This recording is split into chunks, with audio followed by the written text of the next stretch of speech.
বিশ্বাস করে মানুষের সাথে কথা বলে এখানকার আমাদের যে স্ট্রাকচার বুথ প্রেসিডেন্ট আছে, শক্তি কেন্দ্র আছে, মণ্ডল আছে, আমরা তাদের সাথে মিটিং করে বেনিফিশিয়ারি সিলেকশন করি।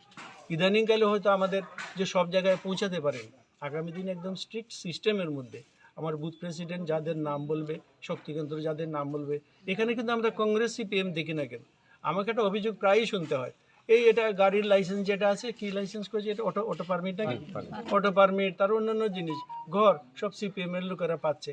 আমি বললাম এটা তো একদিক থেকে ভালো যে আমরা ওই যে এমনি ধর্মীয় রাজনীতি বা অন্যান্য রাজনীতি করি না, এখানে মানুষ হিসেবে আমরা না কংগ্রেস না সিপিএম না বিজেপি দেখি, যে সত্যিকারের যার যা চাহিদা আছে তাকেই আমরা এবং স্যাচুরেশন পয়েন্ট আমরা নিয়ে যাব।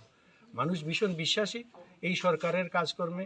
আমি বিধায়ক হিসাবে আমার এখানের কাজকর্ম, মোদিজি তো আমাদের সর্বোচ্চ লিডার, মোদিজির দিক নির্দেশে আমরা চলি, মোদিজির নামেই আমরা পদ্মফুলে ভোট চাই।